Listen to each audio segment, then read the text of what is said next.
سود کتنا بڑا گناہ ہے. کرائے کی گھر کی بڑی تعریفیں کر رہے ہیں اور بدترین چیز جس پہ انسان کا پیسہ خرچ ہونا وہ تعمیر ہے. آپ نے گن کے 4 ڈبے دیے ہیں اور 4 شادیوں کی بات کرتے ہیں آپ. کیا بات ہے, کیا بات ہے. غریبوں اور گالیاں دے رہا ہے غریبوں کو. اچھا مفتی صاحب, سیکس ایجوکیشن پہ کوئی ہماری شریعت کیا کہتی ہے؟ اگر ویڈیو کال کے ذریعے کچھ اس طریقے کا آن لائن کچھ افیئر ہو جاتا ہے, وہ کس زمرے میں آئے گا؟ دیکھیں اپنی ہی بیوی کے ساتھ دل بھر گیا, بیوی کے ساتھ دل, تھوڑا سا ادھر ہو جاؤ یار, تھوڑا سا کروٹ لے لو. ایک ہر عورت, ہر ماں کے پیروں تلے جنت ہے. وہ کچھ بھی کر رہی ہے, کراچی رہنے کی جگہ ہے یا درد سہنے کی جگہ ہے. آپ نے کہا تھا کراچی دل کرتا ہے چھوڑ دوں, ایک وائف کو کیک دلا دیا آپ نے, دوسری وائف نے دیکھ لیا. جب بیگمات کو کیسے مینج کرتے ہیں؟ کرام میں آپ کس کو پسند کرتے ہیں دوسرے مسالک سے؟ تو مفتی صاحب نے بولا یار 2 پوڈکاسٹ سے کر لی 1.5 گھنٹے کی, اب کیا کرو گے یار. تاثر ایسا جاتا ہے کہ آپ عمران خان کے بہت بڑے سپورٹر ہیں. یہ بہت خطرناک ٹاپک ہے. یہ تو ایک ایسا ہے کہ آگ لگانے والی بات ہے. مشتنی ہے اس کے بارے میں. ذاکر نائک نے اس کے حق میں طلاقیں بھی ہو رہی ہیں, بہت رجحان بڑھ رہا ہے. تو یہ جو قانون بنایا ہے کہ مکمل خواتین کے پاس ڈیورس کا حق آ گیا ہے, کہیں اور شادی آپ کریں گی تو خالصتاً زنا ہوگا. یوٹیوب مونیٹائزیشن بھی آن ہے ماشاءاللہ. آپ جس طرح گھومتے ہیں کروڑوں روپے کما رہے ہیں. مفتی صاحب گاڑی کون سی پسند کرتے ہیں؟ ریوو ڈالا تو ہم آپ کا دیکھتے ہیں, بس دیکھیں ریوو ڈالا تو مجبوری میں رکھا ہوا ہے گارڈوں کو بٹھانے کے لیے, ورنہ سوٹ بھی کرتا ہے آپ سے. السلام علیکم معزز خواتین و حضرات, میں ہوں نادر علی. اسلام میں حرام ہے لینا سود. صحیح کہا نا مفتی طارق مسعود؟ بات صحیح ہے. یہ آپ کا اپنا شعر ہے. یہ کافی ملایا میں نے مسعود اور یہ اس طریقے کا. سود پہ ہی آتے ہیں. جی جی. سود کتنا بڑا گناہ ہے. اس کو بڑے اچھے اچھے ناموں سے پیش کیا جاتا ہے, انٹرسٹ ہے اور یہ ہے وہ ہے. کچھ گناہ ایسے ہیں جو تمام امتوں میں حرام تھے. صحیح. تو سود کی حرمت یہودیوں پہ بھی حرام تھی. وَأَخْذِهِمُ الرِّبَا وَقَدْ نُهُوا عَنْهُ. قرآن کہتا ہے یہودیوں نے ایک بہت بڑا جرم کیا کہ سود لینا شروع کیا جبکہ ان کو سود سے روکا گیا تھا. تو اس سے پتہ چلتا ہے کہ یہ بھی ہر امت میں اللہ نے اس کو حرام قرار دیا. اتنا سخت عذاب ہوگا قیامت کے دن. سود خور وہ ایسے بوکھلایا ہوا ہوگا جیسے کسی پر جنات اور شیاطین کے اثرات ہوتے ہیں اور حواس باختہ ہو جاتے ہیں. ایمان والو اللہ سے ڈرو اور سودی لین دین چھوڑ دو. کیوں؟ اگر تم نہیں لین دین چھوڑتے تو اللہ اس کے رسول کا تمہارے خلاف اعلان جنگ. تو بہت بڑا جرم ہے اور احادیث میں تو اس پر اتنی شدید وعیدیں ہیں کہ زنا سے بھی بدتر ہے یہ. اچھا مفتی صاحب, ابھی آپ کی ایک ویڈیو میرے نظر سے گزری تو آپ کرائے کی گھر کی بڑی تعریفیں کر رہے ہیں اور آپ بتا رہے ہیں فیسلٹیز کے کرائے کے گھر میں اگر کرائے پہ آپ رہو تو. لیکن لوگ برعکس کرتے ہیں, پیسے جوڑ رہے ہیں, ساری زندگی پیسے جوڑے, پیسے بچا رہے ہیں, اچھا نہیں کھا رہے ہیں, کچھ بھی نہیں کر رہے ہیں, نہ اچھی سواری لے رہے ہیں, بس گھر لے لیں کسی طریقے سے, 4 دیواری کر لیں, روکھا سوکھا کھا لیں گے, چٹنی سے کھا لیں گے. ایک یہ سوچ ہے. تو آپ کرائے کے گھر کے بڑے حامی ہیں. میرے نا بیان لوگ کٹ کر کے چلاتے ہیں, پوری بات کرتے نہیں. میں اب ذاتی گھر کے خلاف نہیں ہوں. نہیں ہے. کرائے پہ بھی اگر آپ گھر لیں گے تو کسی کا ذاتی گھر ہی ہوگا نا. لوگ کسی کا ذاتی گھر ہی نہیں ہوگا تو آپ کرائے پہ کیسے لیں گے؟ ہاں صحیح ہے. مسئلہ یہ ہے, میں نے جب اس پر بیان کیا کہ بھائی ذاتی گھر کوئی آپ کی ضرورت نہیں ہے. کرائے کے گھر میں بھی وہ آپ کو وہی گیس یعنی دھوپ ملتی ہے, روشنی ملتی ہے, ہوا ملتی ہے. یہ جو ایک مناسب گھر کی جو, اور وہ آپ کو سردی گرمی سے بچاتا ہے اور آپ کو ایک تحفظ دیتا ہے. تو جو ذاتی گھر کر رہا ہے وہی کرائے کا گھر کر رہا ہے. اس پہ لوگوں کے کمنٹس آنا شروع ہو گئے کہ کرائے کے گھر میں ہر مہینے کرایہ دینا پڑتا ہے, ذاتی گھر میں نہیں دینا پڑتا. اور کرائے کتنے مشکل ہیں آج کل مہنگائی کے دور میں. جس آدمی کے پاس منتھلی کرایہ دینے کے پیسے نہیں ہیں اور وہ ٹینشن میں آ رہا ہے, اس ٹینشن سے بچنے کے لیے وہ ذاتی گھر کا سوچ رہا ہے. حالانکہ کرایہ دینا تو آسان. تو میری یہ دعوت ان لوگوں کے لیے ہے جو بہت زیادہ جن کے پاس پیسہ نہیں ہے. تو میں یہ کہتا ہوں کہ پہلے پیسہ اپنی صحت پہ خرچ کرو. صحت سب سے پہلے وہ کیسے سب سے پہلے پیسہ خوراک پہ. جی ہاں, خوراک پہ خرچ کرو. خوراک پہ آپ جو کنسٹرکشن کا کام کر رہے ہیں تو باڈی کی کنسٹرکشن یہ آپ کے گھر کی کنسٹرکشن سے زیادہ اس کی اہمیت ہے. بالکل. اس میں آپ نے کروڑوں روپے کا سریا ڈال دیا اور آپ نے بڑے بڑے پلر کھڑے کر دیا اور آپ کی جو باڈی ہے گھٹنے خراب ہو رہے ہیں. تو کیا کرنا ہے ایسے تھوڑے دنوں میں آپ مر جاؤ گے. تو اس سے بہتر نہیں کرائے پہ رہ لیتے, لیکن تمیز سے رہ لیتے, آپ کی عمر لمبی ہوتی. تندرستی عظیم نعمت ہے. صحت پہ پہلا پیسہ خرچ کرنا, صحت پہ پیسہ خرچ کرنا چاہیے. اس کے بعد آپ کو پیسہ خرچ کرنا چاہیے ایجوکیشن پہ خرچ کرنا چاہیے, سواری پہ خرچ, سواری پہ بہت رولتے ہیں لوگ. جی بالکل. حدیث میں سواری کی ترغیب دی گئی ہے. اس میں نبی صلی اللہ علیہ وسلم فرمایا اگر کسی چیز میں نحوست ہوتی تو سواری میں ہوتی. تو نحوست کا مطلب یہاں پر یہ کہ سواری اگر آپ کے مطلب کی نہیں ہے, آپ کی زندگی کی برکتیں ختم ہو جاتی ہیں. لوگ آفس پہنچتے ہیں بسوں میں لٹک لٹک کے, ٹوٹی پھوٹی بائکیں, ذاتی گھر ہے لیکن جانے کے لیے کنوینس کا انتظام کیا ہے. تو کیا کام کرے گا وہاں جا کے آفس میں جب آپ جیب بھی کٹتی ہے بسوں میں اور کیا حالات ہوتے ہیں. تو بدبو اور پتہ نہیں کیا کیا لوگوں کا سہولت کا انتظام کریں اپنے لیے. تو ان چیزوں کے بعد بھی اگر آپ کے پاس پیسہ بچتا ہے تو آپ ضرور ذاتی گھر خریدیں. کس نے منع کیے؟ شریعت میں ناجائز تھوڑی ہے. حدیث میں آتا ہے بدترین چیز جس پہ انسان کا پیسہ خرچ ہونا وہ تعمیر ہے. اس کو سب سے لاسٹ میں رکھیں آپ. کیا بات ہے، کیا بات ہے. آج یہ تو لوگ نا ڈپریشن میں جا رہے ہیں اس کی وجہ سے، ذاتی گھر نہیں ہے، ذاتی گھر نہیں ڈپریشن میں ہے. جا رہے ہیں. عمریں آپ دیکھو کتنی چھوٹی ہو گئی ہے انسان کی، اور آپ ذاتی گھر بنا رہے ہو، اس میں سریا ڈال رہے ہیں 100 سال کا، اور آپ کی اپنی ایج 5-10 سال کی رہ گئی ہے. تو کیوں ٹینشن لے رہے ہو بھائی اس چیز کی؟ کیا بات. مسافر خانہ ہے تو آپ اس کو سمجھیں، اللہ نے بہت پیسہ دیا تو بنا لیں. بلکہ وہ سعید انور صاحب سے ایک واقعہ ہے منسوب جی کہ کوئی شخص تصویر وغیرہ ویڈیو سے بڑا چڑھتے ہیں وہ. جی جی جی تو کوئی تصویر کا کسی نے تقاضا کیا سیلفی کا، تو انہوں نے کہا بیٹا باتھ روم میں کتنی دیر بیٹھتے ہو؟ جی. تو وہ پریشان ہو گیا بندہ، یار باتھ روم کہاں سے آ گیا؟ بولا بیٹا دنیا بس یہ باتھ روم کی مانند ہے، رفع اجت جس کام میں آئے ہو کرو اور نکلو بس. پتلی گلی سے یہ سیلفیوں کے چکروں میں نہ رہو. صحیح. بہت بہت درست بات کی ہے مفتی صاحب. آپ یقین کریں یہ بات یہاں میرے بیٹھ گئی ہے، ڈرل ہو گئی ہے کہ تعمیر پہ جوڑ کے جو ہے نا گھر تعمیر کو سب سے آخر میں زندگی کے مزوں کو خراب کر دینا، اس کے بعد گھر، یہ ٹھیک نہیں ہے. پیسہ اللہ نے دیا ہے، ساری ضرورتیں پوری ہو رہی ہیں تو ٹھیک ہے، چلو یار غریبی میں ذاتی گھر ہو جائے. مفتی صاحب گاڑی کون سی پسند کرتے ہیں؟ ریوو ڈالا تو ہم آپ کا دیکھتے ہیں، ریوو ڈالا تو مجبوری میں رکھا ہوا ہے گارڈوں کو بٹھانے کے لیے، ورنہ سوٹ بھی کرتا ہے آپ پہ جو ہے نا. گاڑی تو کار اچھی ہوتی ہے. اچھا سیڈان کار، پرائیویٹ کار جو ہے وہ ذرا زیادہ کمفرٹیبل ہوتا ہے انسان. صحیح ہے. ڈھالا کے بھرم ہیں، بہرحال ششکے ہیں، لیکن لوگ یہ بھی اعتراضات کرتے ہیں نا، ڈالے پہ گھوم رہے ہیں، ڈالا بھی تقریباً کوئی 1.5 کروڑ روپے کا ہو گیا ہے. جی جی جی. اور سیکورٹی گارڈ اور مفتی جب گارڈ ہے نا تو لوگ جب بھی کوئی اعتراض کرے نا تو اسے پھر اس کا متبادل پوچھیں کہ سیکورٹی کی ضرورت ہے یا نہیں ہے کراچی میں. ایک بات، کیا وہ سیکورٹی ہم گدا گاڑی پہ بٹھا کے گھومیں اپنے ساتھ، یا ہم کار میں بٹھائیں ان کو اندر؟ تو گارڈ تو اوپن ہی ہونے چاہیے، یا وہ الگ الگ، ہم گاڑی میں جا رہے ہوں یا بائک پہ جا رہے ہوں، وہ 6 بائکیں پیچھے آ رہی ہوں. اس کے یعنی لوگ مشورہ دیتے ہیں، بات کرتے ہیں، لیکن اس کے دیکھتے نہیں ہے کہ اس کے. یہ وہ لوگ ہیں مفتی صاحب جو اپنے دکھوں سے دکھی نہیں ہے، دوسرے کا سکھ دیکھ کے دکھی. جی جی. جو صرف نیگیٹو جی سوچتے ہیں اور وہ مکھی کا کردار ادا کرتے ہیں جو پورا جسم چھوڑ کر زخم پہ بیٹھتی ہے. آپ کا کام یہ، اگر ایک علماء کرام اس لائف اسٹائل کو انجوائے کر رہے ہیں حق حلال طریقے سے، تو اس میں پرابلم کیا ہے؟ اس میں پرابلم کیا ہے؟ لوگوں کو سمجھ نہیں آتی یہ بات. مولانا طارق جمیل پہ بڑے اعتراضات اٹھتے ہیں، لیگزس پہ گھومتے ہیں تو یہ ہوتا ہے تو وہ ہوتا ہے. اصل میں لوگوں کو اعتراض یہ ہوتا ہے کہ علماء جو ہے نا وہ سادگی کی ترغیب دیتے ہیں. نبی صلی اللہ علیہ وسلم کے جو کی روٹی کھاتے تھے، چٹائی پہ بیٹھتے تھے. یہ نہیں دیکھتے کہ نبی صلی اللہ علیہ وسلم کے دور میں بہت سارے صحابہ کی بڑی لگژری لائف تھی. حضرت عثمان تو بہت مالدار تھے. نبی نے تو ان کو منع نہیں کیا کہ آپ نے اتنے گھوڑے اتنے اونٹ کیوں رکھے ہوئے ہیں. تو رسول اللہ صلی اللہ علیہ وسلم نے جو لائف اسٹائل اختیار کیا وہ آپ کا اختیاری تھا، اس میں کچھ حکمتیں تھیں. شریعت کا حکم نہیں ہے وہ. شریعت کا حکم یہ ہے جو نبی نے زبان سے فرمایا، ان اللہ یحب ان یرا اثر نعمتہ علی عبدہ، کہ جب اللہ نے کسی کو مال دیا ہو تو اللہ یہ چاہتے ہیں کہ مال کے اثرات اس پہ نظر آئیں، اس کی لباس، اس کی خوراک، اس کی پوشاک پر. ایک صحابی نبی کی خدمت میں آئے، آپ نے فرمایا کیا تمہارے پاس اللہ نے تمہیں مال نہیں دیا؟ تم نے کیسے، لباس تھا ان کا، بال پراگندہ تھے. انہوں نے کہا کہ دیا ہے. تو آپ نے فرمایا تو اللہ چاہتے ہیں کہ جب اللہ نے تمہیں مال دیا تو وہ تمہارے لباس اور تمہاری یعنی اثرات اس کے نظر آنے چاہیے. تو نبی صلی اللہ علیہ وسلم کی تعلیم یہی ہے. مفتی صاحب آپ عطر یوز کرتے ہیں؟ جی بالکل کرتا ہوں. بالکل. یہ مفتی صاحب یہ آپ کے تحفے جو آپ نے لے کے جانے، اور مسکل محل کو آپ نے گن کے 4 دیے ہیں، کچھ اس میں مصلحت لگ رہی ہے. اچھا یہ 3 ہیں، 4 ہیں. 4 ہیں. یہ آ گیا. ٹھیک ہو گیا جی. یہ آپ کے میں نے یہاں پہ رکھ دیے مفتی صاحب. سمجھے نہیں بات. اچھا خیر. اچھا کیا 4؟ میں نے کہا آپ نے گن کے 4 ڈبے دیے ہیں اور 4 شادیوں کی بات کرتے ہیں آپ. کیا بات ہے، کیا بات ہے. اسی پہ لے کے آؤں گا میں. 4 شادیاں آپ نے جتنی پروموٹ کی ہیں جی، پاکستان میں کوئی ایسا شخص ہے نہیں جس نے اتنا پروموٹ کیا ہو 4 شادیوں کو. بلکہ ہمیں پتہ چلا ہے کہ اس پہ آپ کے بیان پہ بھی پابندی لگی ہے ایک دفعہ. 4 شادیوں کی وجہ سے آپ نے کہیں کر دیا تھا. انہوں نے کہا یار یہ کیا پابندی ہے آپ پہ، وہ کیا ہے، وہ ذرا واقعہ.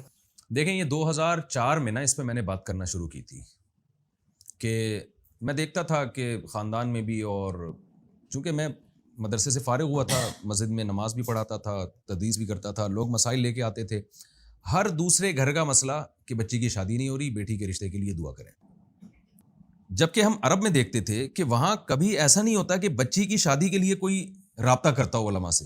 ہمارے ایک استاذ نے بتایا کہ شیخ عبد الفتاح ابو ہدہ بڑے عالم تھے، وہ آئے گلشن اقبال بیان کے لیے، تو کسی نے ان کو پرچی لکھ کے دی کہ جو میری بچی کے رشتے کے لیے دعا کریں. انہوں نے کہا یار یہ بچی کی شادی کی پریشانی کیسی ہے آپ کو، یہ کیسے، بچیوں کی تو شادیوں میں کوئی ٹینشن نہیں ہوتی.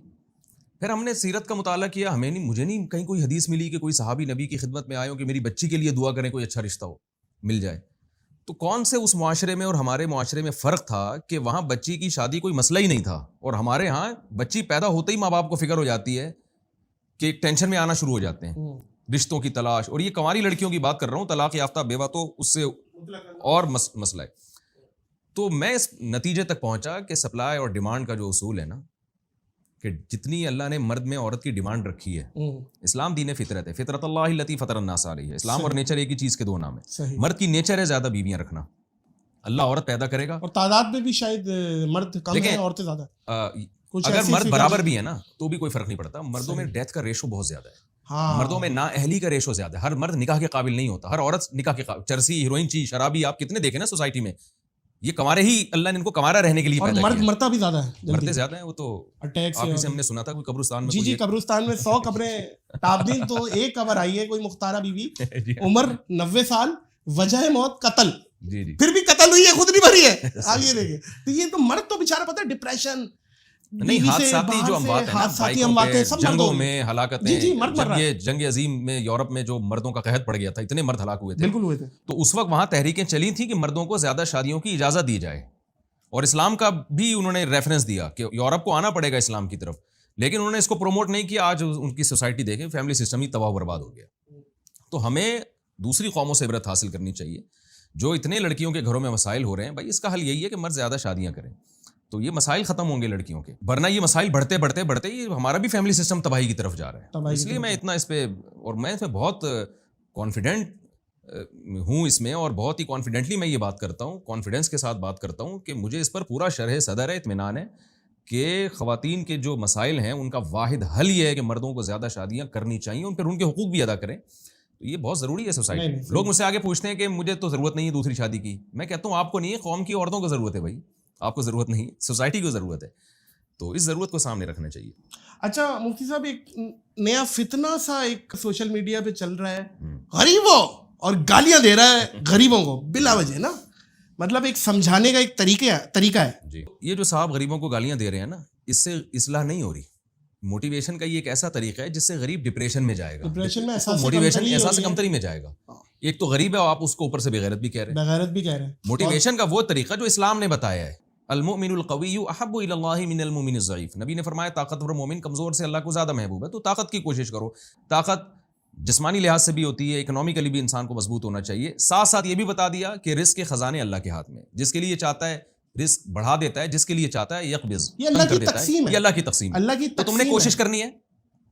جیسے صحت اللہ کی نعمت ہے, لیکن ہر آدمی صحت چاہتا ہے. کیا ہر ایک کو صحت ملتی ہے؟ ایوب علیہ السلام صحت چاہتے تھے, پھر بھی ساری زندگی بیماریوں میں گزری, پھر بھی کامیاب ہے. تو آپ چاہیں دولت کی کوشش کریں, ہم بھی لوگوں کو موٹیویٹ کرتے ہیں. اور آپ یہ حدیث یاد کرائیں کہ رسول اللہ نے کہا صلی اللہ علیہ وسلم کہ میری امت کے اکثریت غریب ہے جو جنت میں جائیں گے. جی بالکل ایسے ہی ہے. بات یہ ہے نبی نے تو تسلیاں دی ہیں غربا کو, مساکین کو. آپ نے فرمایا کہ اللہ مجھے مسکینوں میں میرا حشر کرنا قیامت کے دن. تو آپ صلی اللہ علیہ وسلم تو غریبوں کو موٹیویٹ کر رہے ہیں. اور قرآن کہہ رہا ہے وَاصْبِرْ نَفْسَكَ مَعَ الَّذِينَ يَدْعُونَ رَبَّهُمْ بِالْغَدَاةِ وَالْعَشِيِّ يُرِيدُونَ وَجْهَهُ.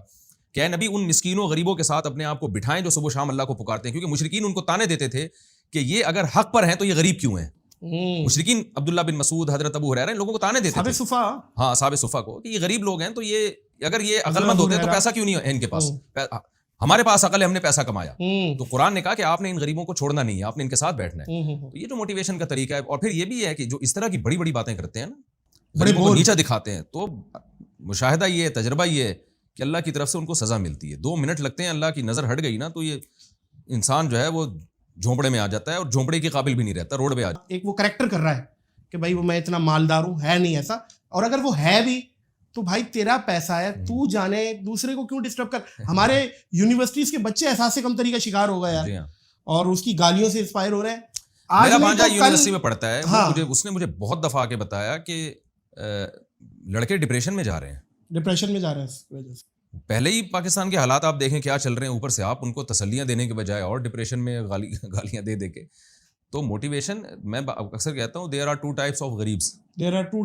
غریبوں کی 2 قسمیں. ایک سستی کاہلی کی وجہ سے غریب ہوتے ہیں, صحیح ہے. ایک حالات کی وجہ سے قدرت ساتھ, یہ انگریزوں میں بھی ہوتے ہیں, ایسا نہیں ہے. سعودی عرب میں غریب ہیں حالانکہ اتنا مالدار ملک ہے, عربوں میں وہاں آپ کو غریب ملیں گے. تو یہ اللہ کی تقسیم ہے بھائی, اس پہ اتنا مفتی زیادہ صاحب اپنے عقل کا ماتم کرے آدمی. ہمارا معاشرے میں بھی یہ ہو گیا ہے کہ جو جتنی بڑی گاڑی میں آئے گا وہ اتنا بڑا انٹلیکچوئل ہے. جی اس کا تعلق ہی نہیں ہے نا یار, بالکل پیسے کا تعلق ہے ہی نہیں نا. کوئی پیسے والا ہے یا پیسہ اچھا ارن کر رہا ہے تو وہ اتنا عقل مند ہے. سب سے زیادہ ویلیو نالج کی ہونی چاہیے, نالج, علم, صحت. اچھا بہت سے ایسے امیر ہیں جو بیچارے سلیپنگ پلس کھا کے روزانہ سوتے ہیں, استما اور پتہ نہیں کون کون سی بیماری لاحق ہے. اچھا آپ, میں ایک بات کاٹ رہا ہوں آپ کی. حضرت علی رضی اللہ تعالیٰ عنہ وہ مساکین میں آپ کا شمار ہوتا تھا, لیکن علم میں حضرت علی کا مقام بہت سارے صحابہ سے بہت آگے ہے. حضرت علی کا شعر ہے کہ رضینا قسمت الجباری فینا, اللہ نے جو ہمیں تقسیم کیا نا, ہم اللہ اس تقسیم پہ راضی ہیں. تو کیا تقسیم کی اللہ نے؟ لنا علم وللجہال مالو, اللہ نے بہت سے کم علم لوگوں کو پیسہ دیا, ہمیں علم دیا, تو ہم اس تقسیم پہ خوش ہیں. فإن المال يفنى عن قریب, مال عن قریب ختم ہو جاتا ہے. وإن العلم يبقى لا يزال, اور علم ہمیشہ قائم رہتا ہے. تو یہ بھی ایک موٹیویشن کا طریقہ ہے کہ مال سے زیادہ حضرت علی, سیدنا علی رضی اللہ تعالیٰ عنہ وہ فوکس کر رہے ہیں علم کو. تو یہ لوگ جاہل لوگوں کو بے غیرت کیوں نہیں کہتے, جن کے پاس نالج نہیں ہے؟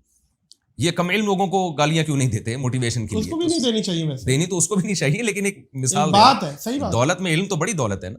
اور میں ایک بات یہ معزز خواتین و حضرات میں بولنا چاہوں گا کہ کامیابی یا جو وہ دولت سے نہیں ہے, وہ انر سیٹسفیکشن کا نام ہے.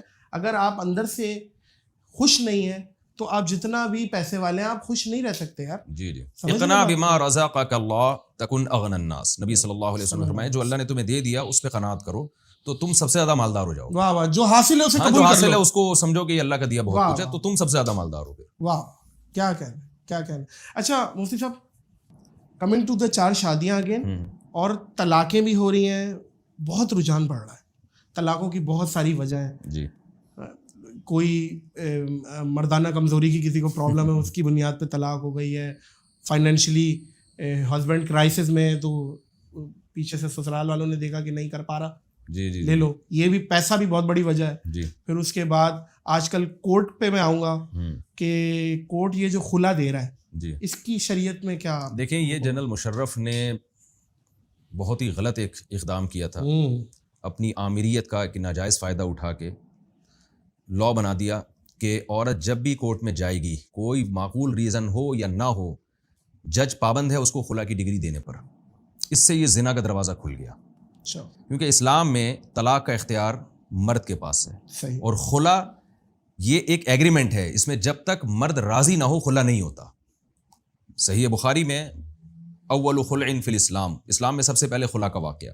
صحابیہ نے عرض کیا یا رسول اللہ میں شوہر کے ساتھ نہیں رہ سکتی. آپ نے ان کے شوہر کو بلایا اور بتایا کہ ان کو طلاق دو, کہ معقول ریزن تھی, تو ان کے شوہر نے ڈیورس دی ہے. تو خلا کا مطلب یہ ہوتا ہے کہ مطالبہ عورت کی طرف سے ہوگا, اس مطالبے پر جب شوہر طلاق دیتا ہے اور اس بیس پہ طلاق دیتا ہے کہ ٹھیک ہے میرا مہر واپس کرو تو میں تمہیں ڈیورس دیتا ہوں, اس عمل کو خلا کہا جاتا ہے. اور یہ کورٹ کے ذریعے اس لیے ہوتا ہے کہ جب عورت خود سے شوہر سے ڈیورس مانگتی ہے, خلا کا مطالبہ کرتی ہے, شوہر اس کو ویلیو نہیں دیتا, اہمیت نہیں دیتا. جب کورٹ کے ذریعے کرے گی تو شوہر اس کے اس اقدام کو ایک اہمیت دے گا. کورٹ میں جائے گا, کورٹ اس کو کہے گی کہ بھائی آپ حقوق کیوں نہیں ادا کر رہے, تو آپ اس کو ڈیورس دیں. تو یہ جو قانون بنایا ہے کہ مکمل خواتین کے پاس ڈیورس کا حق آ گیا ہے, یہ 100% شریعت کے اگینسٹ ہے, پوری امت کا اجماع ہے, اس میں کسی کا اختلاف نہیں ہے. کیا یعنی حنفیہ, شافعیہ, مالکی, حنبلی, اہل حدیث, یہاں تک کہ شیعہ لوگ بھی اس پر متفق ہے. صحیح. تو 1400 سال میں نا امت میں کوئی بھی ایک کوئی معتد بھی عالم مجتہد ایسا نہیں گزرا, کوئی صحابی, تابعین یا کوئی حدیث میں ہمیں نہیں ملتا کہ عورت کو یک طرفہ خلا کا حق اسلام نے دیا ہو. ہاں, فسخ نکاح ہوتا ہے, وہ ان صورتوں میں ہوتا ہے جہاں شوہر کی طرف سے واضح ظلم ہو رہا ہو, تو عورت عدالت میں ثابت کرے گی کہ ظلم ہو رہا ہے, پھر عدالت اس کا نکاح ختم کر سکتی ہے. وہ ظلم کی بھی خاص نوعیت ہے, اس میں کئی دفعہ بیان کر چکا ہوں. لیکن یہ جو عدالتوں میں کیا کہ عورت گئی اور نہیں رہنا میں نے اس مرد کے ساتھ, عدالت کہتی ہے ٹھیک ہے, تو یہ عمل خوب خواتین کو سمجھ لینا چاہیے. کہیں اور شادی آپ کریں گی تو خالصتاً زنا ہوگا, اس کی شریعت میں بالکل اجازت نہیں ہے. تو کورٹ کو یہ حق نہیں ہے. میں نہیں, ساری دنیا کے علماء یہ فتویٰ دے رہے ہیں, قرآن یہ فتویٰ دے رہے ہیں. فلا جناح علیہما فیما افتدت بھی, قرآن نے جو خلا کے آیات بیان کی ہیں اس میں افتدا کا لفظ ہے. فلا جناح علیہما, دونوں پر کوئی حرج نہیں ہے کہ وہ آپس میں رضامندی کر لیں. فدیہ, یعنی فدیہ سے مراد ہے مہر شوہر واپس لے کے اس کو چھوڑ دے, تو یہ دونوں کی رضامندی سے. طلاق لمن اخذ بالساق, حدیث میں آتا ہے کہ طلاق کا حق, نکاح ختم کرنے کا حق مرد کے پاس ہے. او یعفو الذی بیدہ عقدۃ النکاح, قرآن کہتا ہے مہر اگر چھوڑ دے وہ شخص جس کے ہاتھ میں نکاح کی چابی ہے نکاح ختم کرنے کی, تو وہ مرد ہے. تو جگہ جگہ قرآن حدیث اجماع امت سے یہ پتہ چل رہا ہے کہ نکاح عورت کی مرضی کے بغیر نہیں ہوگا، لیکن نکاح ختم میں عورت مستقل نہیں ہے، جو جب تک مرد راضی نہیں ہوگا وہ نہیں. تو یہ جو یک طرفہ خلا ہوتا ہے نا، یہ اس کی شریعت میں یہ غلط ہے، ہمارا فیملی سسٹم تباہ ہو رہا ہے. دیکھیں نا، اگر یہ عقل سے بھی ایک بات سمجھ میں آتی ہے نا، girl friend boy friend system میں اور نکاح میں کیا فرق ہے بنیادی؟ گرل فرینڈ بوائے فرینڈ میں بھی ایک لیونگ ریلیشن ہوتا ہے، لیکن دونوں میں جب دونوں چاہیں ایک دوسرے کو چھوڑ سکتے ہیں. تو اگر نکاح میں بھی جب بھی دونوں چاہیں ایک دوسرے کو چھوڑ سکیں تو نکاح میں اور لیونگ ریلیشن میں کوئی فرق بچتا ہی نہیں ہے نا، سوائے ایجاب و قبول کے. تو وہ تو گرل فرینڈ اور بوائے فرینڈ کا بھی ایک طرح سے ایجاب و قبول ہی ہوتا ہے کہ آپس میں وعدے ہوتے ہیں، معاہدے ہوتے ہیں، متفق ہوتا ہے. اور اس کا یہ جو خلا کا سسٹم ہے یہ بنایا گیا ہے یہ لیبل لگا کے کہ خواتین کے فائدے کے لیے ہم کر رہے ہیں، لیکن اس سے بیڑا غرق ہو رہا ہے خواتین کا. وہ کیسے بیڑا غرق ہو رہا ہے؟ ابھی اس کے سائیڈ ایفیکٹ پورے طور پہ آنا شروع نہیں ہوئے. کل جب یہ خلا کے واقعات زیادہ کثرت سے ہوں گے نا تو نتیجہ اس کا یہ نکلے گا کہ مرد پھر شادیاں کرنا چھوڑیں گے. جو آج مرد شادی کر کے پوری جائیدادیں بیگم کے نام کر دیتے ہیں، وصیتیں کر رہے ہوتے ہیں اس کے لیے، مرد کو جب پتہ ہے کہ یار یہ کسی بھی وقت مجھے چھوڑ کے جا سکتی ہے تو مرد پھر اس پہ خرچ نہیں کرے گا. میرے سامنے ایسے کیسز آئے ہیں کہ مرد نے پراپرٹی کروڑوں روپے کی بیگم سے محبت میں اس کے نام کر دی، اگلے دن بیگم نے جا کے خلا لے لیا، پراپرٹی بھی گئی، بیگم بھی گئی، بچے بھی گئے. یہ ظلم مردوں پہ ہو رہا ہے، اس کے خلاف بھی آواز اٹھانی چاہیے. اور اس کا حقیقت میں ظلم ہی عورت بھی پر ہوگا. مرد پھر عورت کو ایک کھلونا سمجھ کے رکھے گا کہ اپنی ایک ڈیزائرز پوری کرو اور کام نکالو اس سے. وہ جو بیوی بنا کے اس کے جائیدادیں اس کے نام کر دینا، ساری زندگی اس کا خرچہ اٹھانا، اس کے بچوں کی کفالت کرنا، کیونکہ مرد کو اپنائیت کا احساس ہوتا ہے کہ بھئی یہ میری ہے، میں جب تک نہیں چھوڑوں گا یہ جا نہیں سکتی. تو یہ اپنائیت کا احساس مرد کو مجبور کرتا ہے کہ اس کے لیے قربانیاں دے. جب مرد کو یہ احساس ہوگا بھائی کسی بھی دن ذرا سا میٹر اس کا شارٹ ہوا تو یہ چھوڑ کے چلی جائے گی، تو وہ بھی پھر اس سے ایک حد تک ریلیشن رکھے گا. وہ اس کے لیے وہ قربانیاں نہیں دے گا جو ہماری سوسائٹی میں مرد دیتے ہیں قربانی. تو یہ غلط نظام ہے، اس کے خلاف آواز اٹھانی چاہیے.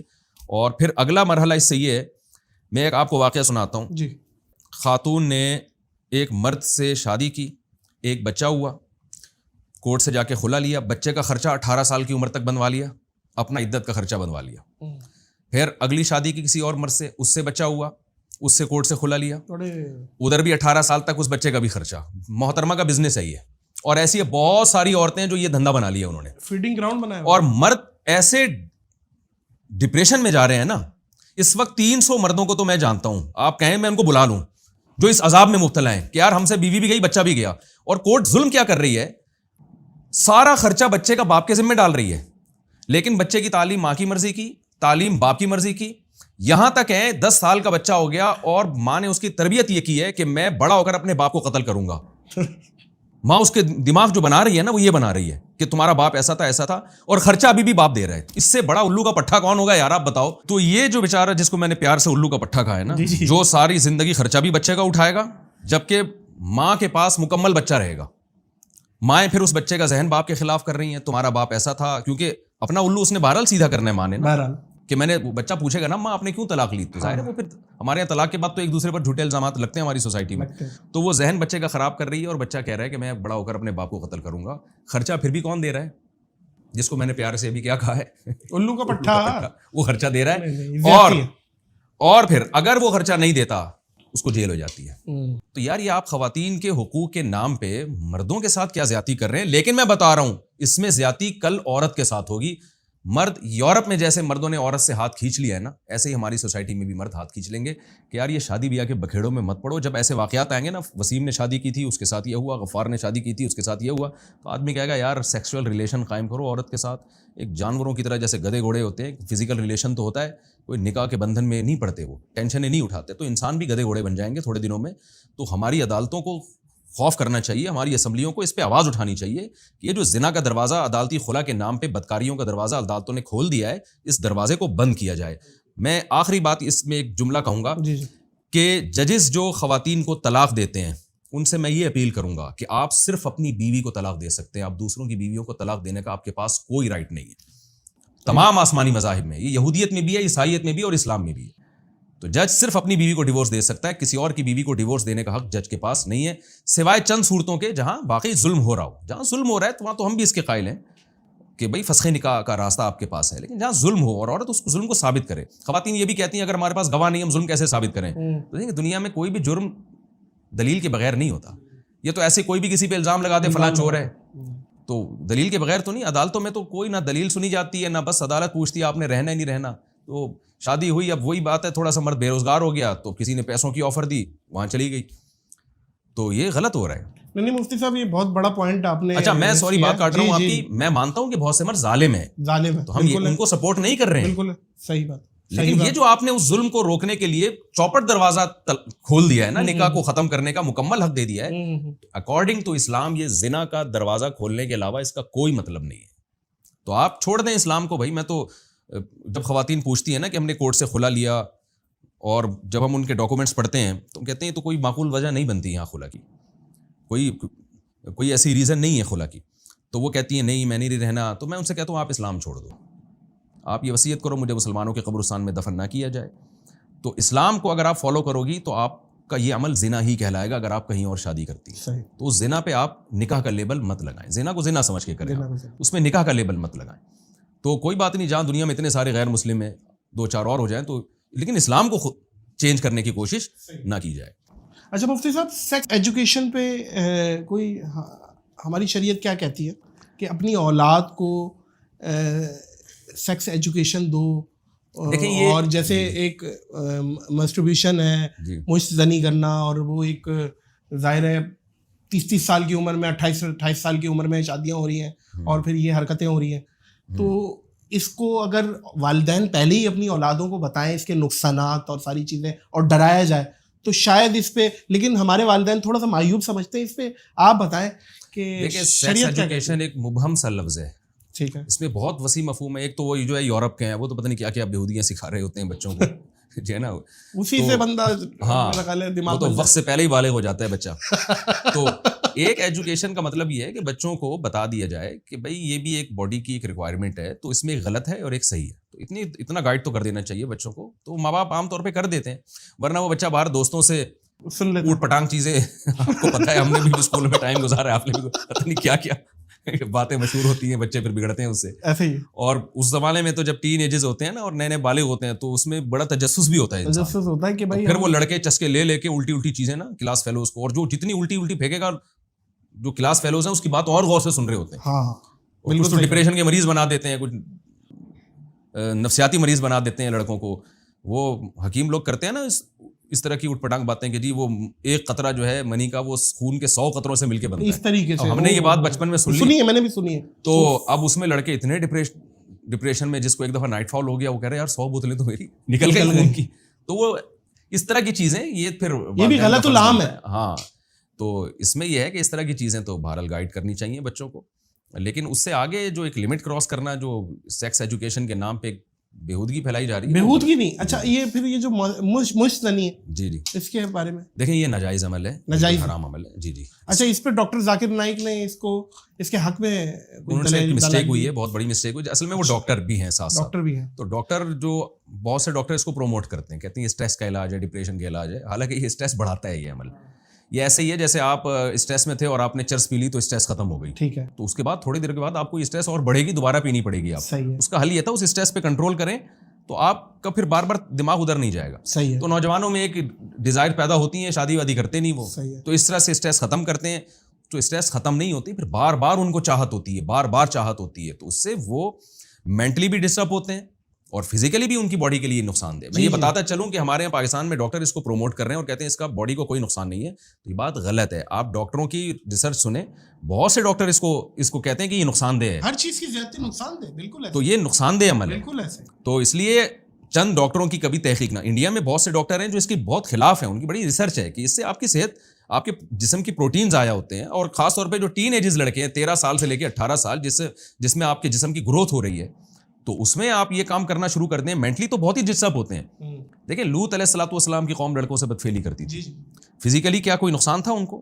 ظاہر کوئی نقصان نہیں تھا, لیکن مینٹلی کتنا بڑا نقصان ہوا کہ نکاح میں ان کی رغبت ختم ہو گئی. لوط علیہ السلام نے کہا عورت سے نکاح کرو, نے کہا ہمیں رغبت ہی نہیں ہے, تو وہاں وہ نامرد ہو گئے کہ نہیں ہو گئے؟ تو اللہ نے آپ کے لیے عورت کو پیدا کیا, عورت کے لیے مرد کو پیدا کیا, آپ کوئی تیسرا راستہ اختیار کرتے ہو تو ظاہر ہے پھر جو نیچرل ہے وہ اس میں ڈسٹربنس پیدا ہوگی, وہ ہو نہیں سکتا کہ اس میں ڈسٹربنس نہ ہو. تو اس لیے جو نیچر نے جو راستہ بتایا ہے وہ اپنی خواہش پوری کرنے کا یہی راستہ بتایا ہے کہ مرد اور عورت کو ایک دوسرے کے لیے پیدا کیا گیا. تو نکاح کی تلاش کریں, اور جب تک نکاح نہیں ہوتا حدیث میں ہے کہ روزہ رکھیں.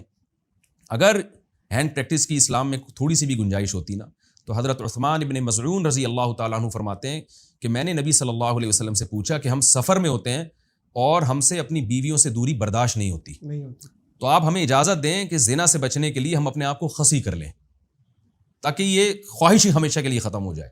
تو آپ نے فرمایا نہیں.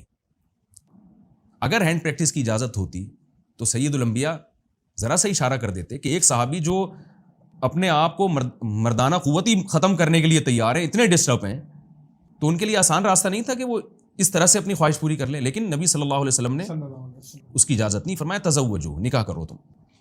تو اسلام میں نکاح کے علاوہ آپ کے پاس کوئی راستہ نہیں ہے اپنی. اچھا, لیکن مفتی صاحب جو شوہر حضرات اپنی بیگمات سے دور ہیں, سعودیہ میں, دبئی میں یا یورپ میں ملکوں میں 6 مہینے 8 مہینے نہیں ہیں, اور ویڈیو کال کے ذریعے وہ بات کر رہے ہیں جی, اور اگر ویڈیو کال کے ذریعے کچھ اس طریقے کا آن لائن کچھ افیئر ہو جاتا ہے, دبے الفاظوں میں بتا رہا ہوں, تو وہ کس زمرے میں آئے گا؟ دیکھیں اپنی ہی بیوی کے ساتھ. ٹھیک ہے, لیکن وہ بھی غلط ہے, کیونکہ میں نے بتایا کہ ایک اللہ تعالیٰ نے آپ کے لیے, ہاں یہ ضرور ہے کہ غلط کے بھی درجات ہوتے ہیں. ایک نیٹ پہ فحش فلمیں دیکھ کے اپنے آپ کو فارغ کر رہا ہے, جو بالکل ہی اس کے لیے نامحرم ہے, اور ایک زوجہ جو اللہ نے اس کے لیے حلال کی ہے, تو دونوں کے گناہ میں تو بہرحال زمین آسمان کا فرق ہوگا. اس سے تو بہرحال بہتر ہے کہ جو دوسری عورتوں کو دیکھ کے اپنے آپ کو مطمئن کرتے ہیں.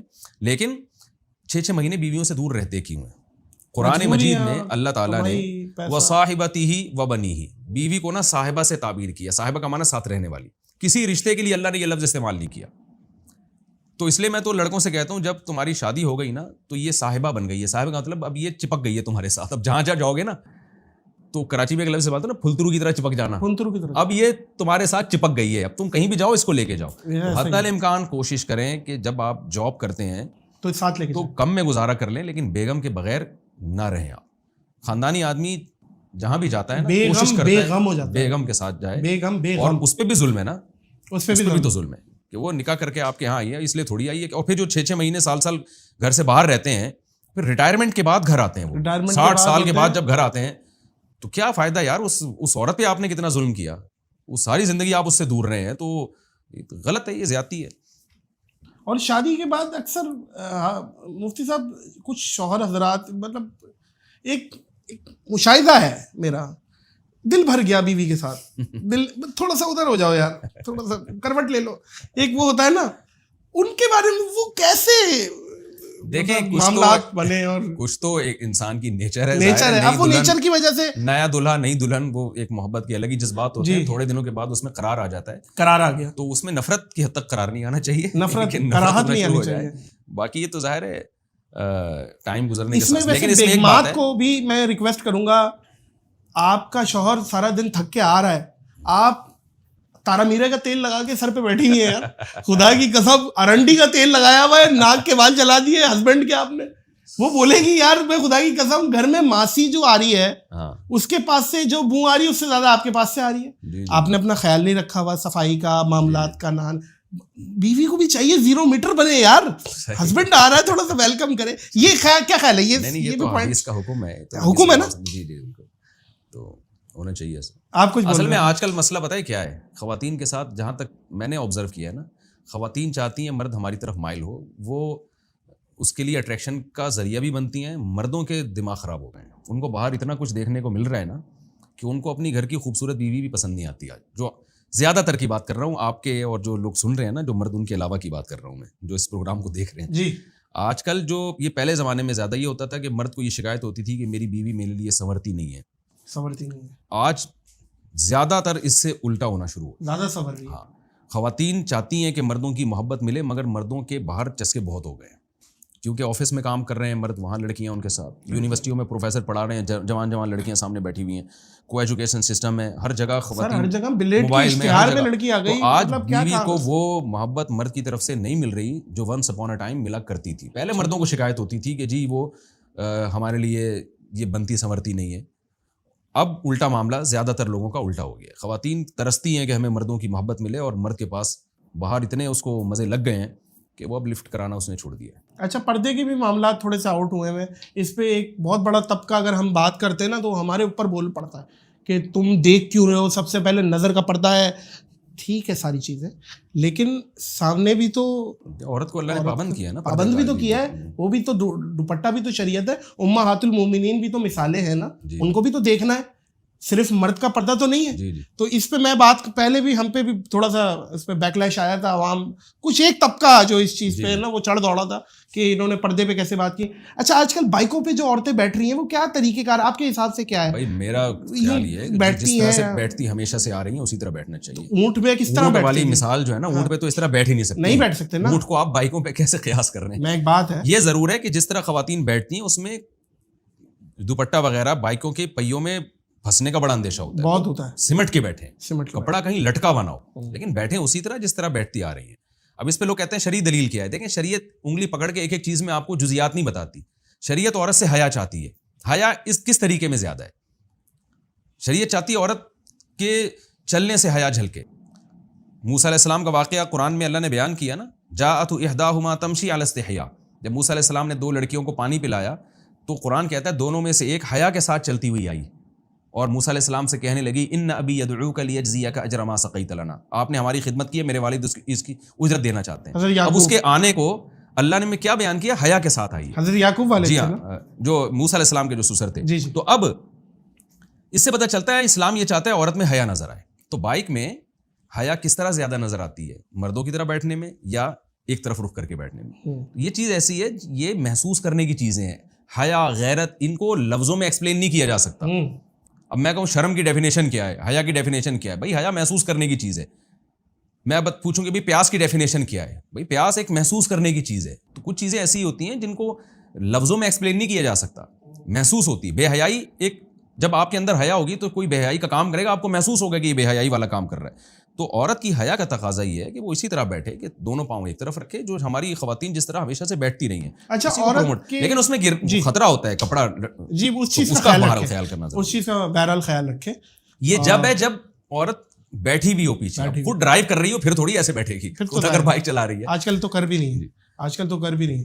اچھا ایک یہ بھی سوال آج کل بہت اٹھ رہا ہے, اس کا بھی میں چاہتا ہوں ایک دفعہ پھر سے جواب دے دیں. ہر عورت, ہر ماں کے پیروں تلے جنت ہے, وہ کچھ بھی کر رہی ہے. نہیں دیکھیں, جو بھی غیر مسلم ماں باپ بھی ہوں تو اولاد کے لیے تو ان کے قدموں میں بہرحال جنت ہے. قرآن نے کہا ہے نا کہ جو تمہارے غیر مسلم ماں باپ ہیں, وَإِن جَاهَدَاكَ عَلَىٰ أَن تُشْرِكَ بِي مَا لَيْسَ لَكَ بِهِ عِلْمٌ, کہ اتنے غیر مسلم ہیں کہ تمہیں بھی اسلام کے خلاف کفر پہ مجبور کر رہے ہیں, تو ان کی بات نہیں ماننی تم نے, بات اللہ رسول کی مانو گے. لیکن صاحبہما فی الدنیا معروفا, پھر بھی دنیا میں ان کے ساتھ تم نے اچھا سلوک کرنا ہے. یہی مطلب ہے قدموں میں جنت تلاش کرنے کا, کہ دنیا میں کافر ماں باپ بھی ہوں تو آپ کے لیے ان کے قدموں میں بہرحال جنت ہے. وہ پھر اللہ ان سے جو حساب لینا ہوگا لے گا. مفتی صاحب کچھ تاثر ایسا جاتا ہے کہ آپ عمران خان کے بہت بڑے سپورٹر ہیں, آپ کے کچھ کلپس کٹتے ہیں اور ان کے حق میں, اور مولانا طارق جمیل کے بھی. دیکھیں میں سیاست کے معاملے میں اصلی بات آپ کو بتاؤں, بالکل نیوٹرل ہوں. نیوٹرل ہے.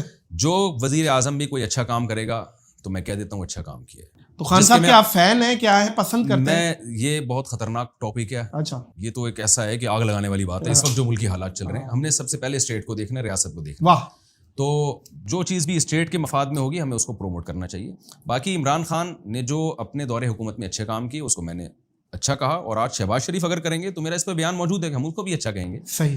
ہو یہ رہا تھا اس وقت کہ کوئی اچھا کرے نا, جیسے ہماری سیاسی جماعتوں میں ہوتا ہے کہ مخالف پارٹی نے اس کے اچھے کو بھی برا کہنا ہے اور اپنے برے کو بھی اچھا کہنا ہے. یہ سسٹم ہماری سوسائٹی میں چل رہا ہے.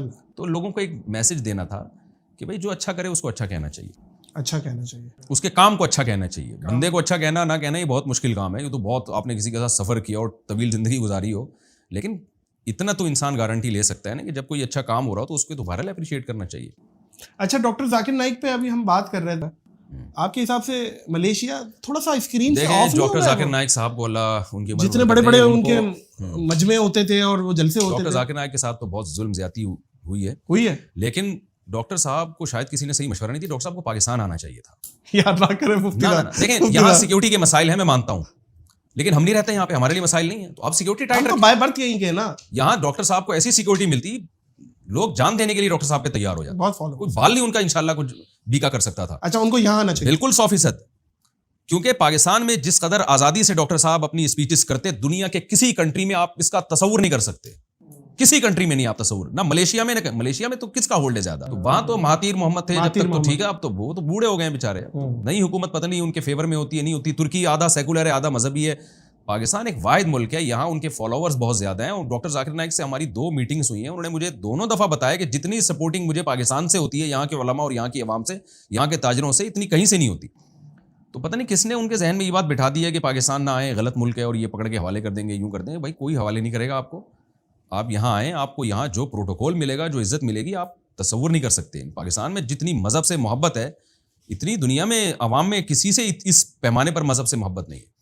تو یہاں آپ کا انتظار ہے, آپ آئیں, آپ کو انشاءاللہ سیکیورٹی بھی ملے گی, ہاں, اور یہاں بڑے بڑے پروگرام ہوں گے, کوئی نہیں روک سکتا انشاءاللہ آپ کو یہاں. اچھا مفتی صاحب, کراچی کے حالات دن بہ دن خراب ہوتے جا رہے ہیں. پچھلی پوڈ کاسٹ میں بھی میں نے ذکر کیا تھا, کراچی رہنے کی جگہ ہے یا درد سہنے کی جگہ ہے. آپ نے کہا تھا کراچی دل کرتا ہے چھوڑ دوں, ابھی تک تو نہیں چھوڑا جی آپ نے. تو کراچی کے بارے میں پھر سے دیکھیں, وہ ایک لطیفہ سناتا ہوں نا آپ کو کہ کراچی کیوں نہیں چھوڑا. وہ ایک آدمی کو نا دریا میں کمبل نظر آیا, یہ لالچی آدمی تھا, اس کو شوق ہوا کہ فری پھوکٹ کا کمبل ہے, دریا میں تیر کے نکال کے لاتا ہوں. لوگوں نے منع کیا, یار اتنی تیز موجیں ہیں دریا کی, اور تو فری میں کمبل کے چکر میں جان ہتھیلی پہ رکھ رہا ہے, جان کا رسک لے رہا ہے. لیکن یہ اس کو لالچ تھی, یہ گیا اور جا کے کمبل پکڑا تو وہ ریچھ نکلا, ریچھ نے پکڑ لیا اس کو. اب ریچھ اس کو چھوڑ ہی نہیں رہا. لوگ پیچھے آوازیں مار رہے ہیں, بھائی نکلا کمبل کو چھوڑ دے. لوگوں کو نہیں پتا کہ ریچھ ہے, کہ نہیں نکالا جا رہا تو چھوڑ دے. کہہ رہا ہے میں تو کمبل کو چھوڑوں, کمبل نہیں چھوڑ رہا بھائی مجھے. تو بھائی ہمیں کراچی نہیں چھوڑ رہا, ہم تو چھوڑنا 2-3 دفعہ ارادہ کیا, کیونکہ نہ ہمیں وہ کلچر مل رہا ہے کہیں. اور خاص طور پہ یہ جو اب دیکھیں آپ کی اردو ہماری اردو سیم ہے, یہ اسٹائل نہیں ملتا ہمیں کہیں اردو کا. انسان کو نیچرلی اپنی زبان سے ایک محبت ہوتی ہے. میں دوسری زبانوں کی خدا نخواستہ کوئی توہین نہیں کر رہا, ہر صاحب زبان کو اپنی زبان پہ ایک فخر ہوتا ہے. ہمارے پشتو بولنے والوں کو اپنی پشتو پہ فخر ہے, سندھی بولنے والوں کو سندھی پہ, لیکن انسان کو اپنی ایک مدر لینگویج سے ایک محبت ہوتی ہے. وہ ہمیں جو, میں عجیب بات بتاؤں, انڈیا میں بھی اب وہ اردو نہیں ملتی ہمیں, وہ بھی کافی چینج ہو چکی ہے. ہندی کے الفاظ اور انگلش بھی بہت آ گئی ہے اس میں. تو کراچی میں اردو بڑی ہمیں مزے کی ملتی ہے. پھر یہاں ایک ہمارا خاص ماحول ہے جس میں ہم بڑے ہوئے ہیں سر. کراچی میں ابے تبے والا ماحول مل رہا ہے, ابے تبے والا ماحول, تو بس وہ بھی مل رہی ہے, بالکل صحیح کہا, گند بھی مل رہا ہے, اور بھی میں کچھ چیزیں بتاتا ہوں, کچرا مل رہا ہے, کچرا دھواں بھی. تو اسی وجہ سے تو ہم چھوڑنا چاہتے ہیں, لیکن وہ ریچھ کی طرح ہمیں پکڑ لیتا ہے. تو میں کوئی فضائل نہیں سنا رہا, فضائل کے ساتھ ساتھ رضائل بھی بہت ہیں کراچی میں. تو سندھ حکومت سے آپ درخواست کریں, یار اتنے پیارے شہر کو کیوں آپ تباہ و برباد کر رہے ہو, کچھ تو اس پہ آپ نوٹس لینا. تو لوگ چلے گئے ہیں, بہت سارے لوگ کراچی چھوڑ کے چلے گئے. تو میں بھی ارادہ کرتا ہوں, لیکن پھر ہمت ہی نہیں ہوتی. پچھلے انٹرویو میں جب آپ کو میں نے بتایا تھا چھوڑ رہا ہوں, تو بہت سارے لوگوں کی کالز آئیں, کسی نے کہا فیصل آباد آ جائیں, لاہور آ جائیں.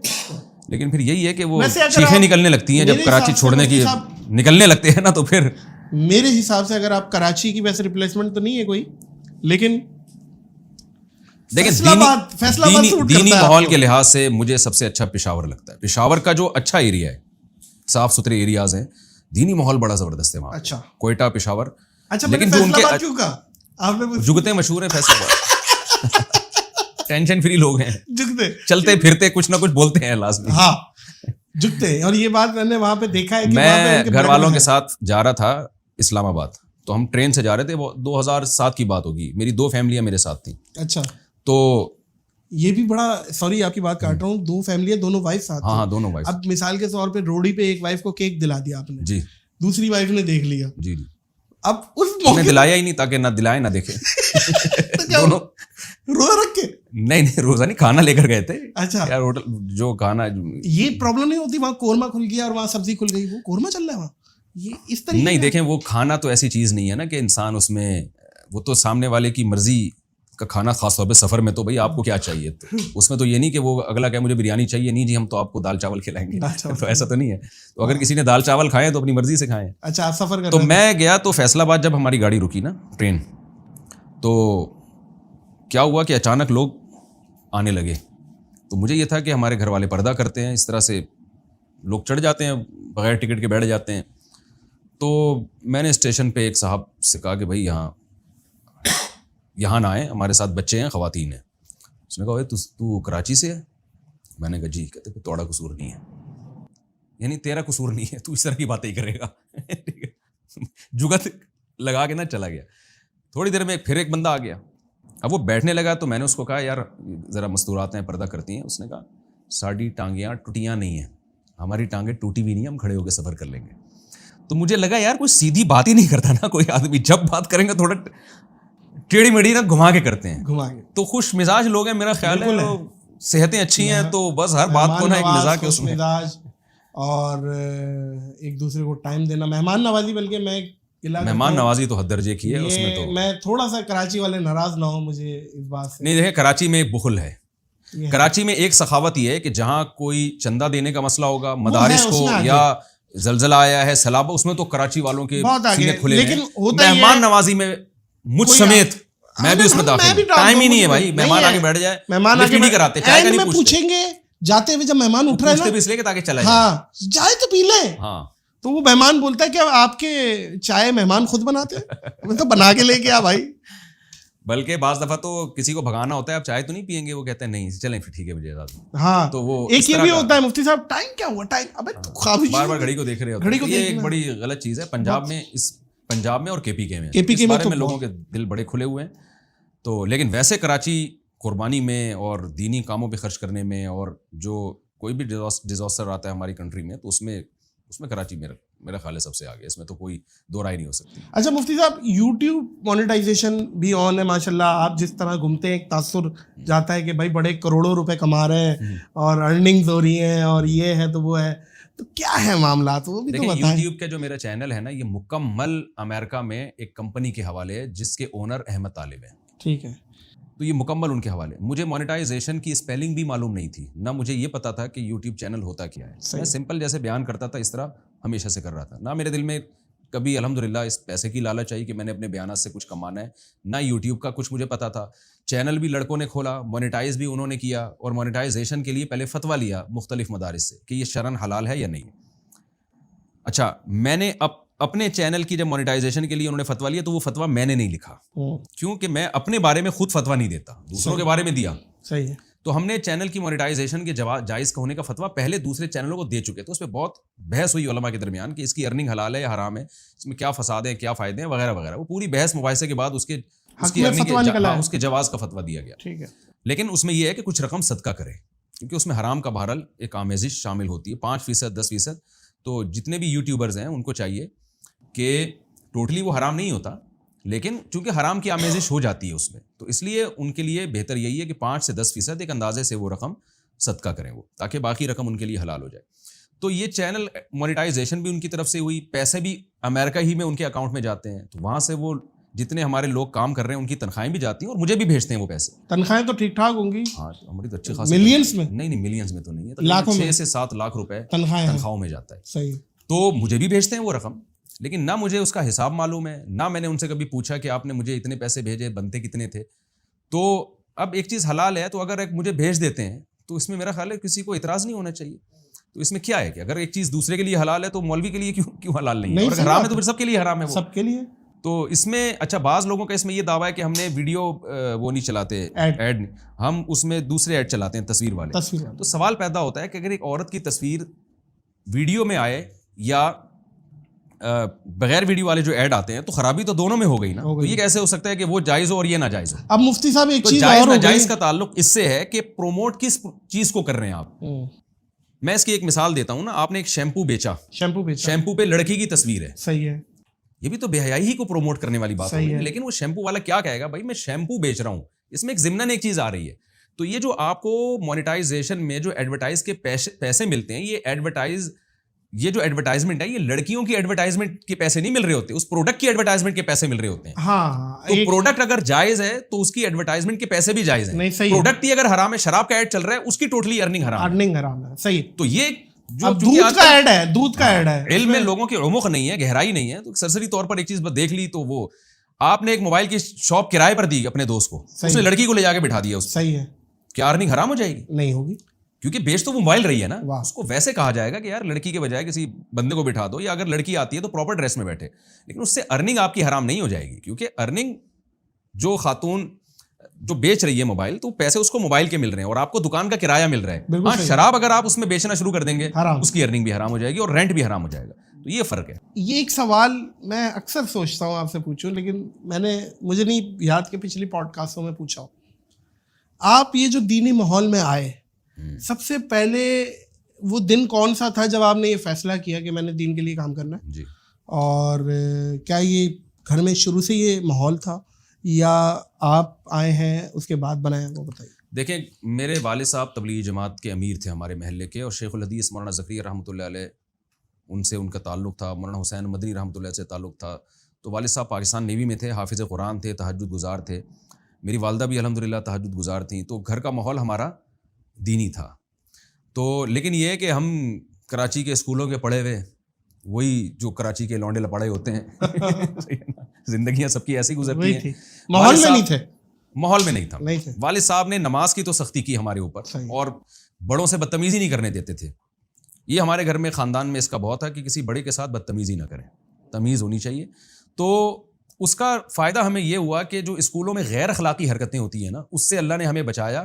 ہمیں ڈر ہی ہوتا تھا گھر میں شکایت نہ پہنچ جائے, گھر میں شکایت نہ ہو, کوئی ایسی ہم نے غیر اخلاقی حرکت کی اور گھر میں کمپلین ہو گئی تو ہماری خاندان میں عزت ختم ہو جائے گی.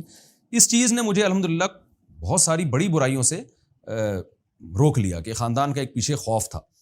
باقی میں جو دین کی طرف آیا اور عالم بننے کی طرف آیا, اس میں تبلیغ جماعت کا بڑا کردار ہے. ہمارے ایک استاد سیروزے کی جماعت میں آئے جو بعد میں استاذ بنے میرے, انہوں نے بیان بڑا اچھا کیا, میں بڑا متاثر ہوا. پھر میری ان سے دوستی ہو گئی. پٹھان استاذ تھے وہ, اور بڑے کڑک بیان کرتے تھے, جیسے ایک پٹھانوں کا مزاج ہوتا ہے, ایسا کڑک بیان کیا, رلا دیا سب کو, اور بڑا ڈانٹا, غیرت ویرت دلائی. تو میری ان سے گپ شپ ہو گئی. انہوں نے مجھے کہا کہ یار, ان کا خیال تھا, انہوں نے مجھ سے سوالات کیے, تو ان کا ایک تجزیہ تھا میرے بارے میں کہ یہ ایکسٹرا آرڈینری کچھ ذہین بچہ ہے. تو میرے والد صاحب سے انہوں نے کہا کہ اس کو آپ مدرسے میں عالم بنائیں, تو امید ہے اللہ اس سے دین کا کام لے گا. ان کی ایک رائے تھی, ہم تو نالائق ہیں, لیکن ان کے ایک تجزیہ تھا. تو انہوں نے کہا بھائی آپ ادھر آؤ. ہمیں شوق تھا نوٹ چھاپنے کا, صحیح ہے نا, اور پیسے کمانے کا, دنیا میں ٹریولنگ کا. میرے والد صاحب نیوی میں تھے, میرا شوق تھا کہ نیوی میں جاؤں گا. میرے والد صاحب چائنا آسٹریلیا کے علاوہ پوری دنیا گئے تھے, تو مجھے بھی تھا. میں نے کہا میں ملا بن گیا تو ملا کی دوڑ تو مسجد تک. آسٹریلیا تو آپ جا چکے ہیں, میں تو دنیا اتنا گھوم چکا. میں تو وہ دن سوچتا ہوں کہ میں نے تو یہ سوچ کے قربانی دی تھی کہ اب دنیا نہیں جا سکتے ہم, اور اب تو دنیا گھوم رہے ہیں ہم, تو تصور بھی نہیں تھا. اور میں تو بار بار یہ بات دہراتا ہوں کہ میں جب مدرسے میں آیا نا, تو مجھے سب سے زیادہ تانا یہ دیا گیا کہ تمہیں رشتہ کون دے گا. میں نے مذاق میں کہہ دیا میں 4 شادیاں, میں جل کے بولا تھا. میں نے, مجھے طنز کیا ہمارے ریلیٹیو نے کہ بھائی تم ملا بن رہے ہو, ملا کو تو کوئی اپنی بیٹی نہیں دیتا. مجھے غصہ اتنا آیا, مجھ پہ بار بار لوگ طنز کر رہے تھے, طنز میں بول دیا میں 4 کروں گا. تو وہ شاید اللہ نے سن لی ہوگی, قبولیت کی گھڑی ہو گئی اور پکڑ لیا آپ کو. تو جو ہے تو اب ٹریولنگ بھی ہو رہی ہے. وہ دن سوچتا ہوں کہ یار ہم تو آئے تھے, لوگ کہتے ہیں مولوی لوگ مزے کر رہے ہیں, تو بھائی آپ بھی بچوں کو مولوی بنا دو. جب ہم آئے تھے تو ہمارے سامنے تو کچھ بھی نہیں تھا, دنیا ایک اندھیری تھی. ہم نے اللہ کی خاطر ایک قربانی کے جذبے سے ہی آئے تھے, اور پڑھائی کے جذبے سے آئے تھے کہ ٹوٹی پھوٹی کچھ دین کی خدمت کر لیں گے. تو اب وہ خدمت اللہ کے ہاں قبول ہے یا نہیں, ہے تو آخرت میں پتہ چلے گا. اچھا, بیگمات کو کیسے مینیج کرتے ہیں جب آپ ٹریولنگ پہ جاتے ہیں ملک در ملک؟ لیکن نمبر لگتے ہیں. جی جی, یہ بھی عین سنت پر عمل کر رہے ہیں. یہ نمبر لگتے ہیں. ویسے تو قرآن اندازی ہونی چاہیے, لیکن ہم پھر بھی نمبر لگاتے ہیں کہ بھائی اب اس کا نمبر ہے تو اب اس کا نمبر ہے. قرآن اندازی میں ایک ہی بندے کا 3 دفعہ نکلا ہے تو پھر تو سامنے آ رہا تھوڑا سا. نہیں, وہ قرآن اندازی میں پھر جب ایک کا نمبر جب آ گیا تو ان کا دوبارہ نمبر تھوڑی آتا ہے, ان کی پرچی ہٹتی ہے. پرچی ہٹتی ہے. اچھا. لیکن میں باریاں لگا کے لے جاتا ہوں کہ فرسٹ کو ہر جگہ میں فرسٹ کو سب سے پہلے لے کے جاتا ہوں. میں نے عمرہ کرایا تو فرسٹ کو عمرہ کرایا ہے, تو پھر سیکنڈ کا نمبر ہوگا, پھر تھرڈ کا نمبر. اچھا, علماء کرام میں آپ کس کو پسند کرتے ہیں دوسرے مسالک سے؟ دوسرے مسالک سے جی سب بتا دیں, چلیں اپنا بھی. دیکھیں, علماء کرام میں مختلف لحاظ سے اللہ نے مختلف صلاحیتیں دی. فیوریٹ کون؟ علمی لحاظ سے تو حضرت مفتی تقی عثمانی صاحب کے ہم پلہ میرا خیال ہے بر صغیر میں کوئی نہیں ہے, بلکہ دنیا میں چند لوگ ہی ہوں گے ان جیسے. بلکہ میں یہاں پہ ایک بات کرتا چلوں کہ میں بابر اعظم اور ہمارے ساتھ 1-2 ساتھی اور تھے, تو ہمارے اتفاق ہوا کہ ہماری ملاقات ہوئی مسجد نبوی کے امام سے. تو جب ہم بیٹھے تو سلام دعا کے بعد دوسرا جو سوال ان کی طرف سے آیا, انہوں نے کہا مفتی تقی عثمانی کیسے؟ امام کی طرف سے, امام مسجد کے جو مسجد نبوی کے امام ہیں, ماشاءاللہ, انہوں نے مفتی تقی عثمانی کا پوچھا. تو میں 1 منٹ کے لیے, عرب علماء بہت عزت دیتے ہیں. میں نے کہا آپ جانتے ہیں؟ وہ بولا ان کا تو بڑا قد ہے. اصل میں عالم کو عالم پہچانتا ہے, عوام نہیں پہچانتی. ان کے علم کا جو لیول ہے نا وہ علماء ہی جانتے ہیں, وہ عوام کے بس کی بات نہیں ہے ان کو سمجھنا. تو علمی لحاظ سے میں ان سے متاثر ہوں. دینی خدمت جو واعظ و نصیحت, اس میں حضرت مولانا طارق جمیل صاحب سے جو اللہ نے کام لیا, دیکھیں ان سے علمی اختلافات ہو سکتے ہیں, واہ واہ بے شک, سیاسی اختلافات ہو سکتے ہیں, لیکن علمی لحاظ سے بڑا جانتا, بہت ریفرنسز, اور اس میں پڑھا لکھا طبقہ بہت اٹریکٹ ہوتا ہے. ظاہر.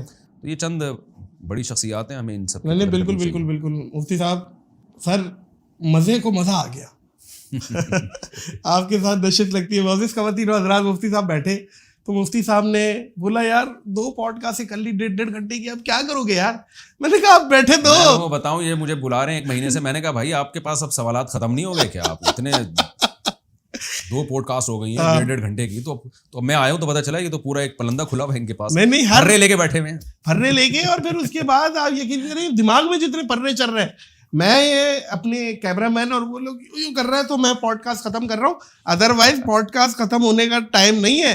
کرنٹ ان کے اندر بھی زیادہ سیل ڈلے ہوئے, یہ میں بتا رہا ہوں. ہمارے اندر بھی بیٹری والی چارجنگ والی سیل ڈلے ہوئے, ہم چارج ہیں. نہیں, میں حقیقت بتاؤں آپ کو, منہ پہ تعریف مقصد نہیں ہے. پوڈ کاسٹ میں بھی بہت تھکتا ہوں, لیکن میں آپ کے پروگرام میں تھکتا نہیں ہوں. ایسا بالکل ایک فرینکلی ہماری گپ شپ ہو رہی ہوتی ہے. اور اچھا میں لوگوں کو بتاتا چلوں, آج جیسے ہی میں آیا نادر بھائی میں 2 مہینے تبدیلیاں دیکھی. ایک ماشاء اللہ داڑھی رکھ لی ہے اور ایک تھوڑا سا فٹ ہو گئے.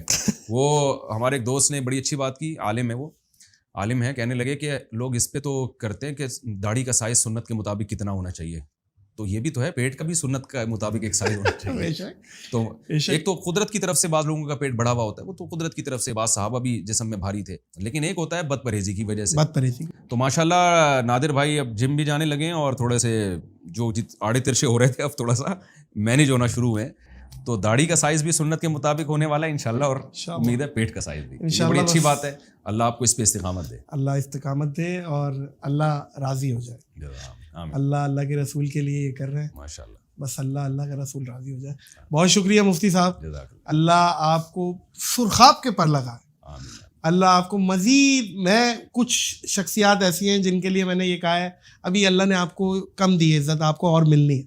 آپ ان میں دعا کریں, جو بھی ٹوٹی پھوٹی عزت ملی ہے اللہ تعالیٰ اس کو قبول کرے. اور آخرت, اصل تو آخرت ہے نا. دنیا میں تو فرعون کو بھی بڑی عزت مل گئی تھی, قارون کو بھی مل گئی تھی, اصل آخرت ہے. ان کو شہرت ملی تھی, عزت جذبہ پیدا. سر شہرت اور عزت میں فرق ہے. ان کو شہرت ملی تھی, آپ سے لوگ آپ کو عزت دیتے ہیں, آپ کے لیے احتراماً کھڑے ہو جاتے ہیں, آپ سے دینی مسائل پوچھتے ہیں, شرعی مسائل پوچھتے ہیں. آپ یہ دیکھیں نا یار, یہ کوئی بس اگر یہ سب چیزیں اللہ کی نظر میں مقبول ہیں تو پھر تو ہیں, ابھی آخرت نہیں پتہ چلے گا. کیا کہنے. معزز خواتین و حضرات, اپنے اطراف میں ان لوگوں کا خیال رکھیں جو آپ سے, جو سفید پوش ہیں, جو آپ سے تقاضا نہیں کر رہے, بول نہیں رہے. ان کی آنکھوں میں ان کی پریشانیوں کو پڑھیں, ان کی پریشانیاں اگر آپ استطاعت رکھتے ہیں تو دور کرنے کی کوشش کریں. بس یہی میسیج ہے میرا, اور آج کی پوڈ کاسٹ کو اختتام کریں گے اس یقین اور اس اپنے پن کے ساتھ کہ اپنا اور دوسروں کا آپ لوگ بہت خیال رکھیں گے. مجھے اور مفتی طارق مسعود کو دیجیے اجازت. اللہ حافظ و ناصر.